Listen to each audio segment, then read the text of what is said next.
Hi, Javier. Welcome to the Fast Mode Studios. Here at the Fast Mode, we are excited to have you today. Thank you for having me. It's a real pleasure to be here, especially after the Mobile World Congress. Okay, so yeah, let's start with the Mobile World Congress 2021. How was your experience for this year? Well, the experience has been overall really good. It is true that the event was like a third of what it used to be, but it's been a great test. It's fantastic test to see that there's safety measures out there that we can feel safe traveling, going there.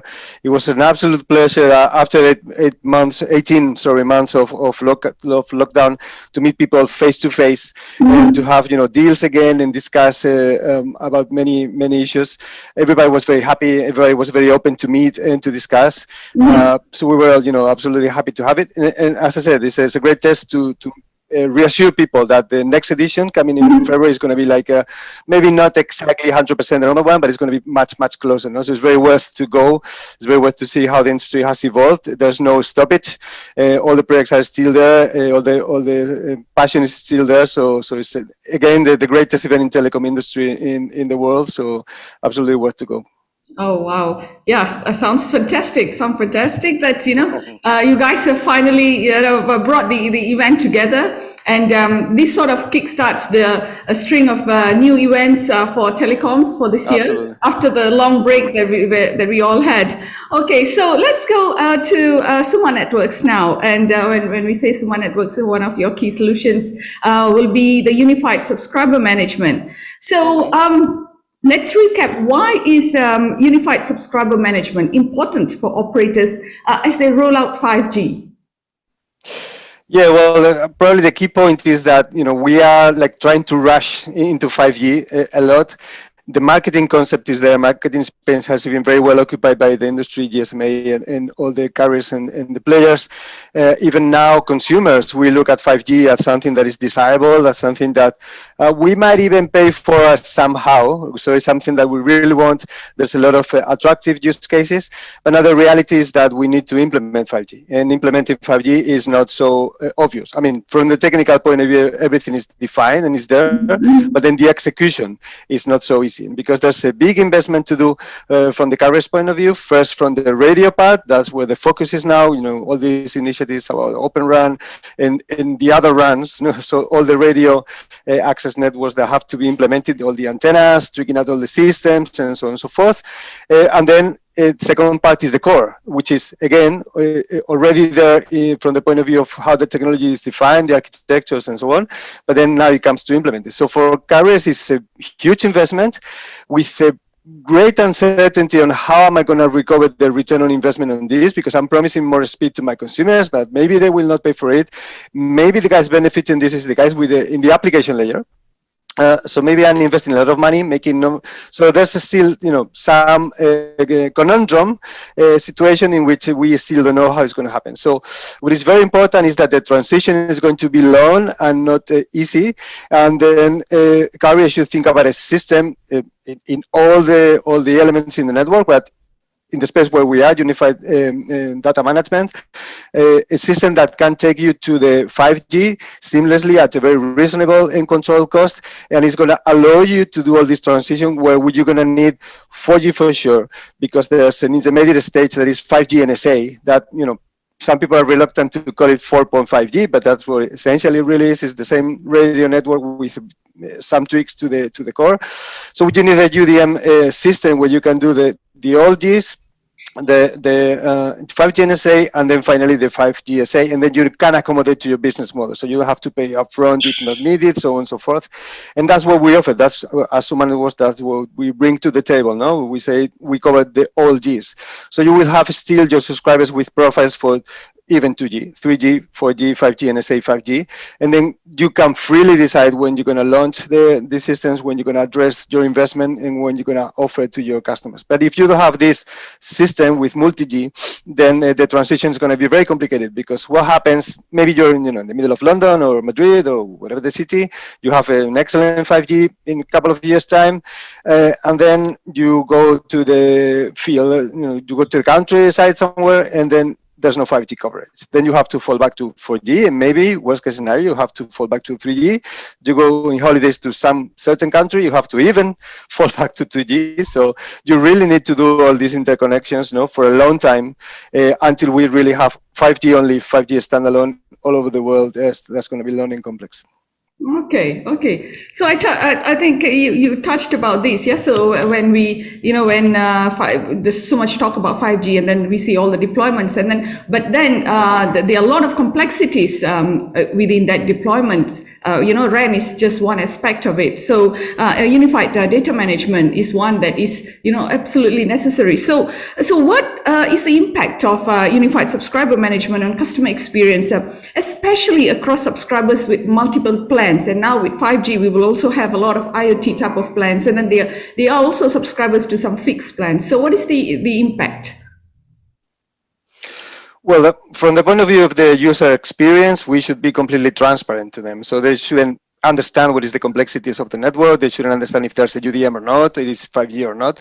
For them, my experience should be seamless, wherever I connect, whenever I connect, and whatever I want to do. And of course, what it can cause a lot of frustration is that sometimes I get the speed that I need, sometimes I don't. So if I want to do a call and I'm in my holidays place and suddenly the network is not as good as you promised me and what I'm supposed to be paying for, then I'm gonna complain. Okay, so again, that is the expectations we set. No, so I think as an industry we need to explain our customers and our final customers. Say, you're gonna have 5G, right? But it will take time. So be ready to have an absolute great experience downloading things or calling or video calling or doing some other cases, but it will take time that this experience is seamless, and so be ready to fall back to normal communications and so on. And that's something that 4G somehow addressed, but there were no so many cases promised, let's say in 4G. Okay, so we all somehow understood that 5G will come. 4G is still under deployment, so there's still some carriers that are deploying the technology, and people are somehow understanding that I have to fall back from time to time. I lose my 4G. There's no 4G plus in my phone, so okay, I understand I cannot download the film or whatever. But with 5G, we've created so many expectations on a seamless, universal technology that's going to work anywhere where you are. And I think we need to downplay that a little bit, and we need to be honest to our customers and say, guys, the transition, as we said before, is going to be long, it's going to be complicated, so you will have the 5G experience in an incremental way. Okay, so I think it's a question of adjusting the expectations of the customers, because the experience is going to be very flaky for a long time. So as in the example I talked about before, is you can have a very good experience in the middle of a big town because it's edge computing, all the servers are deployed there. But if you go to a countryside area, then there's no 5G. So we need to be very honest in that. That would be my point. Okay. Oh, that's an interesting perspective. So we are looking at, making it known to the market that it's going to be a gradual approach rather than like a big bang approach. Then tomorrow you wake up and you have these super speeds, and then it'll be seamless service, seamless connectivity all over the country or all across the world. And yeah, I think that message is very important. So on that side, on the gradual approach, I think it also works on the operator side because, in terms of how you roll out things. So one of the things is that we are looking at is the IT infrastructure required, like for instance, in enabling the unified data management or unified subscriber management. So what about the shift that's happening to new architectures like cloud native architectures? How are operators taking that route? Well, again, for them, it's a little bit of a complicated thing we should probably differentiate between the different tiers. No? So for tier 1 operators with a lot of money, deep pockets, and that they need to be a state-of-the-art all time and show the customers that they can do the fastest path to innovation. They're already, let's say, trying all these architectures, all these new IT. So there's a cloud telecom that is coming. That's something that nobody doubts about. So the the contenders. So let's say the Googles and the Facebooks and Amazons of the world, they are ready for that. Some of the big tier ones are ready for that. Now for tier 2, tier 3 is in incremental path together. No? So for then adopting new architectures is not so easy. Just let me give you like an example. When we speak to our customers, they are mostly MVNOs, although some of them big MVNOs, some MNOs, excuse me. And then they say, can you be cloud native? Yes, we can. Can you deploy in the public cloud? Yes, we can. Can you be virtualized? Yes, we can. Can you deploy in bare metal? Yeah, okay. Okay, let's go to bare metal for now. Okay, so they want to understand that you can take them there at a certain point when they decide, but the leap to the cloud is not so easy. We have customers running our system in the cloud and it works perfect. There's no concerns on security, performance, connectivity, and so on and so forth. But for most of them, that's still a big risk. No, I don't want to have the data of my subscribers, not the physical person, data, but the access data to the network. That's what we store. I don't want to have them outside my systems. No? And even there's laws enforcing that. You can have that data outside the country where it's going to operate, and so on. So still, there's some traction for bare metal, CPD, virtualized deployment. The cloud is only when the business is clear, and then the cloud telecom is coming. But then I need to change all my IT architecture. I need to change all my IT skills. So probably I need to change my people because I need cloud specialists, which are not so easy to find in the market. Whenever my MNO does, then I will do it. If I am an MNO, then whenever my group does it, then I will see. So there's still some game of wait and see what's going to happen, what's going to come. But there's some advantages to the cloud, that's undoubtedly, but there's some news from some carriers that have already invested and they're already researching this, even creating the business on the native cloud, and they've been taken by surprise in how the cost was not linear but exponential. No? So some of them are saying, "Well, I went to the cloud, I went to AWS, Azure, and so on. Wow!" And I don't have a case anymore because I thought I was going to save a lot of money, and that's not the case. And then I'm losing somehow in security perception. And the business is not clear, and so I went to the cloud, but maybe I shouldn't have gone. So there's still some doubts. It will come for sure. Keep in mind that what many carriers are offering now is not real 5G. Is this intermediate stage we were talking about. So there's still a long way to go. IT will change, yes. There will be a cloud telecom for sure, and it's going to be a very big push in the coming years. But still, we need to understand things. Let me just extend a little bit on the UDM part.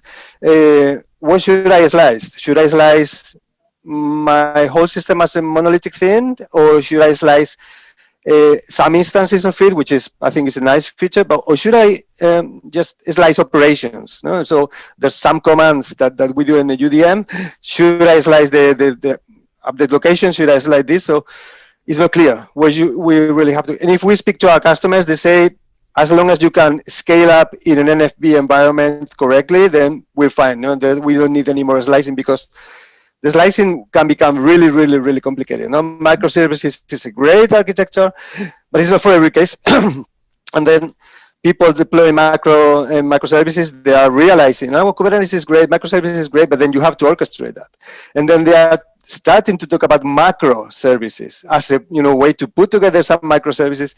So yeah, the buzzword is there, the hype is there, there's great benefits, but there's still to be seen how we get there. Wow. Okay. I think you have put it so very comprehensively as to, it's like almost an advice to, the advice to mobile operators looking at these new architectures. Because, like you say, there's a lot of buzz, so much buzz about, moving the IT, the telco IT to cloud-based architectures. But end of the day, there are so many benefits that are touted for that, but I think it really depends on, like what you say, what is the end objective for the operator. Okay, if scalability is the end objective, then that's one, but if cost efficiency is one objective, then it may not be the cloud native architectures may not deliver that immediately. So, they must be, you must really scale the network to the level where it really delivers that. So that it's a kind of a long haul kind of a decision. Okay, so going back to the unified subscriber management, what are some of the immediate benefits that you have observed across your current customers, clients, from its deployment? Well, if we talk about what Suma Networks offers to customers, is that first, the feeling of comfort. I know we've accommodated our business model because we try to be very well related to their business. So, back-to-back business is like, we don't really have fixed prices. Let's open the conversation. Let's see what you need.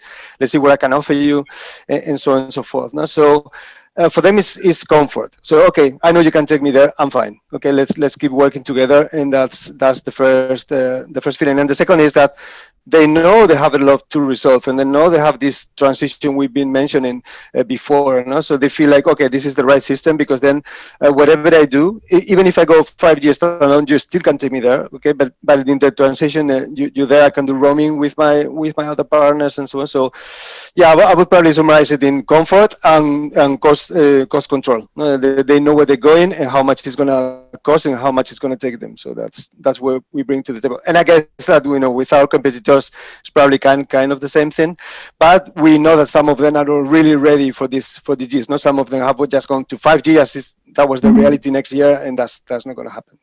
Wow. Okay. Yeah, so they're really interesting insights. So thank you, Javier, for sharing your insights today on unified subscriber management as well as UDM for 5G. It's really good that I think we spoke very frankly about the topic, and also setting the expectations right for mobile operators. Thank you so much, and it was a great pleasure. Just as a quick final note, I was doing the call to carriers and saying, you need to think about your strategy. This is a call as well to the cloud incumbents. No? So the Amazons, the Azures, they are working very hard. They are, doing very nice acquisitions in the space, and I think they're preparing very well for what's coming. But it's a call to them and say, guys, if your business models don't accommodate to what the carriers and customers are going to need, then so there's a call as well to those players. No? And saying we really need to understand each other. We really need to understand what we do together and how we take it to our customers. Okay, perfect. Okay, so I think we have heard from Javier on how the unified subscriber management is going to really help operators to make sure that the seamless transition from 3G, 4G, and now to 5G. So for everyone tuning in, if you guys want to find out more about this, you can visit Suma Networks at www.sumanetworks.com. Okay, so see you again in our next video. And thank you again, Javier. Thank you so much. Pleasure. Thanks.